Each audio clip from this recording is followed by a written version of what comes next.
అందరికీ నమస్తే అండి. Welcome back to our channel. ఈరోజు వీడియోలో మనం పౌర్ణమి పూజ చాలామందికి ఆనవాయితీ ఉండదు.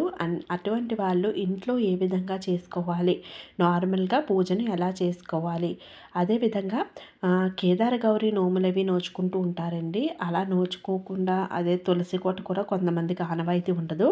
అటువంటి వాళ్ళందరూ కూడా ఇంట్లో ఇలా సింపుల్గా పూజ అయితే చేసుకోవచ్చు. మరియు 365 వట్లు మనం ఎక్కడ వెలిగించాలి అన్నీ తెలుసుకుందాము. వీడియో అయితే స్కిప్ చేయకుండా ఎండింగ్ వరకు చూడండి. పౌర్ణమి అంటేనే మనకి చాలా విశేషమైన రోజండి. నార్మల్గా పౌర్ణమి రోజు కూడా లక్ష్మీ అమ్మవారికి ఎంతో ప్రీతికరమైన రోజులు పౌర్ణమి, అమావాస్య అలా.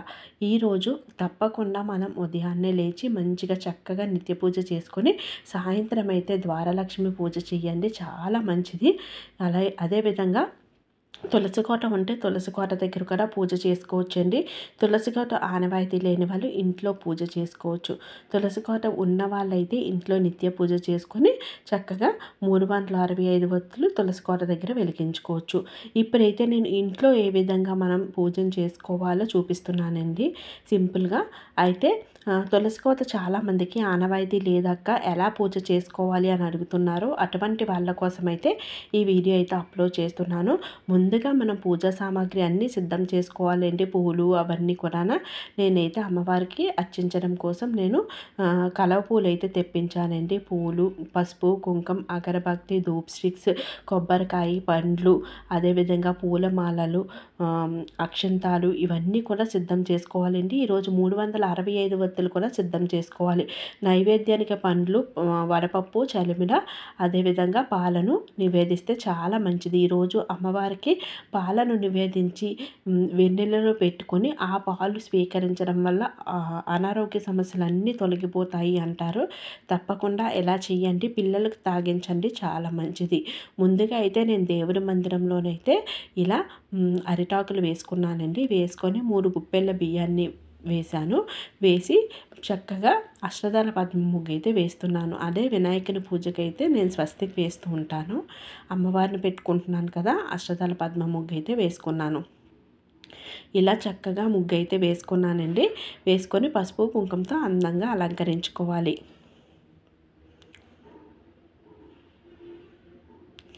పౌర్ణమి పూజ చేస్తే చాలా మంచిదండి. నార్మల్గా గౌరీ అమ్మవారిని ఈరోజు ఆరాధిస్తూ ఉంటారు. అలా ఆనవాయితీ లేని వాళ్ళు లక్ష్మీ అమ్మని కూడా ఆరాధించవచ్చు. ఇక్కడైతే వెంకటేశ్వర స్వామి ఫోటో పెడుతున్నాను. నేను దేవుడి మందిరంలోనే చేసుకుంటున్నానండి. అందుకే ముందుగా ఏ ఫోటోలు అక్కడ ఉన్నాయో అవన్నీ కూడా పెట్టేసుకుంటున్నాను అనమాట. ఇక్కడ శ్రీమన్నారాయణుడి, అదేవిధంగా శివయ్య ఫోటో అన్నీ కూడా నేను ముందు అక్కడే ఉంటాయండి. ఎప్పుడు కూడా ఆ ఫోటోలన్నీ కూడా అక్కడ పెట్టేసుకుంటున్నాను. అదేవిధంగా ఈరోజు లక్ష్మీ అమ్మవారిని ఆరాధిస్తాను కదా, అందుకనేసి అక్కడ పెట్టేసుకుంటున్నాను అనమాట.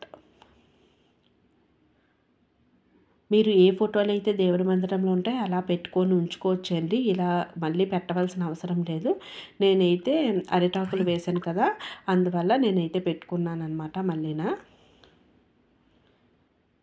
ఫోటోలన్నిటికీ కూడా పూలమాలలు ఉంటే పూలమాలతోని, పూలతోని అందంగా అలంకరించుకోండి.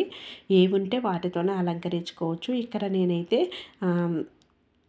స్వామి అమ్మవార్ల ముందు ఒక్కొక్క ప్లేట్ అయితే పెట్టుకున్నానండి. ఎందుకంటే ఇక్కడ నేనైతే అష్టోత్తరాలు చదివేటప్పుడు శివయ్యను, అదేవిధంగా శ్రీమన్నారాయణుని, లక్ష్మీదేవిని ప్రతిష్ఠించుకొని అష్టోత్తరాలకైతే రెడీ చేసుకున్నాను.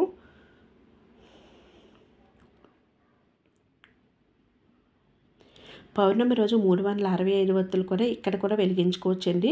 ఒక చిన్న ఆకు కానీ ఏదైనా వేసుకొని చక్కగా ముగ్గు వేసుకొని పసుపు కుంకాలు వేసి ప్రమిదలో 365 వత్తులు వెలిగించుకోవచ్చు. నేనైతే ఇప్పుడు వెలిగించి చూపించలేదు కానీ వెలిగించుకోవచ్చు. ఇక్కడైతే స్టెప్ దియాస్ అయితే పెట్టుకున్నానండి. పెట్టుకొని అందంగా పూలతో అలంకరిస్తున్నాను.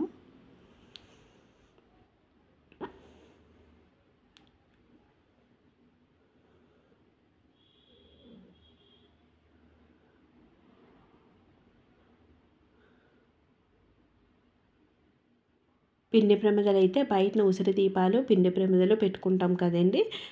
అంటే నేనైతే పెట్టుకుంటానండి. మీరు ఒకవేళ ఇదే పూజ అనుకుంటే మాత్రం ఇక్కడే ఉసిరి దీపాలు పిండి ప్రమిదలు అన్నీ పెట్టుకోండి. తులసి కోట దగ్గర కూడా నేను పెడతాను కనుక అక్కడ పెట్టుకుంటాను. తప్పకుండా పువ్వొత్తులే యూజ్ చేయాలండి. పువ్వొత్తులు ఆకాశాన్ని చూస్తూ ఉంటాయి.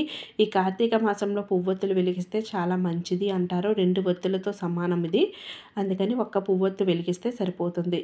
ఇలా 3 ప్రమిదలు అయితే పెట్టుకొని వెలిగించుకున్నాను. తర్వాత ముందుగా విఘ్నేశ్వరునికి పూజ చేసుకున్న తర్వాత స్వామి అమ్మవార్లకి పూజ అయితే చేసుకుంటాను. వీలైనంతలో వినాయకుడిని షోడశోపచార పూజ కానీ పంచోపచార పూజ కానీ చేసుకోవాలి. తర్వాత శివయ్యకైతే అర్చిస్తున్నాను.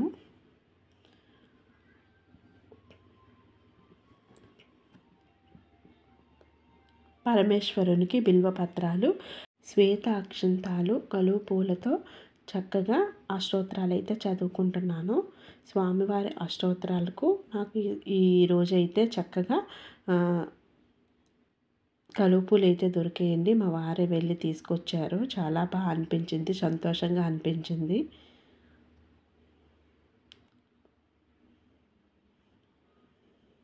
పౌర్ణమి రోజు కలువ పూలు సమర్పిస్తే చాలా మంచిది అంటారండి.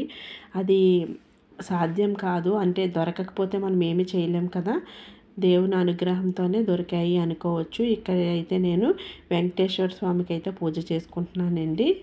వెంకటేశ్వర స్వామికి అయితే తులసి దళాలు, అదేవిధంగా పసుపు రంగు అక్షంతాలు, కలువపూలు. ఎందుకంటే అన్ని అష్టోత్తరాలు 108కి మనకి అన్నీ ఉండవు కదండి. తులసి దళాలు కానీ లేదా బిల్వపత్రాలు కానీ లేదా మనకి కలువపూలు కానీ, అందుకని ఇవి కొన్ని అవి కొన్ని అన్నీ కూడా సమర్పిస్తూ అష్టోత్తరాలు అయితే చదువుకుంటున్నాను.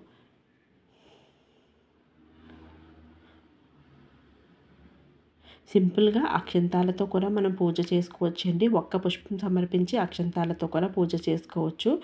చాలామంది చాలా డౌట్స్ అడుగుతున్నారండి కామెంట్ సెక్షన్లో. తప్పకుండా కామెంట్ సెక్షన్లో అయితే నేను వెంటనే రిప్లై అయితే ఇస్తాను. మన ఛానల్ ఫాలో అయిన వాళ్ళకైతే తెలుస్తుంది. సాధ్యమైనంత వరకు నేను కామెంట్ చూసిన వెంటనే రిప్లై ఇస్తాను. ఒకవేళ ఇంకా ఏమైనా డౌట్స్ ఉంటే తప్పకుండా అడగండి, వెంటనే రిప్లై అయితే ఇస్తాను. స్వామివారికి అయితే అష్టోత్తరాలు అయితే అయిపోయండి. ఇక అమ్మవారికి అయితే ఎర్రని పుష్పాలు కలువ పూలతోని, అదేవిధంగా ఎర్రని అక్షంతాలతో అష్టోత్తరం అయితే చదువుకుంటున్నాను. వీడియో లాంగ్ అయిపోతుందని నేనైతే ఎడిట్ చేశానండి. ఎక్కువసేపే పడుతుంది కదా అక్షంతాలు. ఇలా అష్టోత్తరాలు అవి చదువుకొని అమ్మవారికి కూడా పూజ చేసుకున్నాను.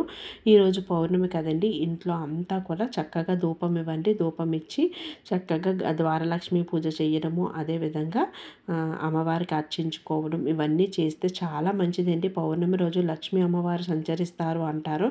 ఈరోజు ఎవరైతే ఇంట్లో పూజ చేసుకొని చక్కగా అమ్మవారిని ఆరాధిస్తారో వాళ్ళకి సకల ఐశ్వర్యాలు లభిస్తాయి అంటారు. అదేవిధంగా ఆరోగ్య రీత్యా కూడా చంద్రునికి పాలను సమర్పించి ఆ పాలను స్వీకరించడం వల్ల అనారోగ్య సమస్యలన్నీ తొలగిపోతాయి అని అంటారు. వీలైతే అలా కూడా చెయ్యండి. నేనైతే చాలా సంవత్సరాల నుంచి వీడియోస్లో అయితే చెప్తానండి. తప్పకుండా పౌర్ణమి రోజు ఎవరైతే చంద్రునికి బయట పీట వేసి లక్ష్మీ అమ్మవారిని పెట్టుకున్నా పర్వాలేదండి. అష్టోత్తరాలు చదువుకొని అక్కడే కూర్చొని పాలను సమర్పించి ఆ పాలను స్వీకరించడం వల్ల ఇంట్లో అంతా మంచి జరుగుతుంది.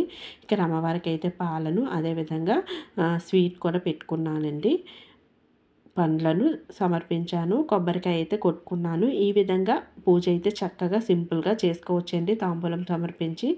ఇంకా ఏమైనా డౌట్స్ ఉంటే తప్పకుండా కామెంట్ సెక్షన్లో కామెంట్ చేయండి. ఇక్కడ 365 వత్తులు వెలిగించుకోవచ్చండి. ఒకవేళ లేదు అంటే మీరు దేవాలయంలో వెలిగించుకోవచ్చు. ఎక్కడో ఒక్క దగ్గర వెలిగిస్తే సరిపోతుందండి. చాలామంది ఏమంటున్నారంటే అక్క ఇంట్లో వెలిగించి తులసి కోట దగ్గర వెలిగించి దేవాలయంలో కూడా వెలిగించాలంటే అవన్నీ అవసరం లేదండి. మీరు ఇంట్లో వెలిగించినా సరిపోతుంది. ఒకే చోట వెలిగించండి. తులసి కోట దగ్గర వెలిగించిన, దేవాలయంలో వెలిగించిన ఒకటేనండి. ఒక్కసారి వెలిగిస్తే సరిపోతుంది. అన్నిసార్లు వెలిగించవలసిన అవసరం లేదు. ఇక స్వామివారికి అమ్మవారికి హారతి అయితే ఇస్తున్నానండి. ఇక ఈ విధంగా చక్కగా సింపుల్గా పౌర్ణమి పూజ ఇంట్లో చేసుకోవచ్చండి. మరొక చక్కటి వీడియోతో మళ్ళీ కలుద్దాం. ఓం శ్రీమాత్రే నమః.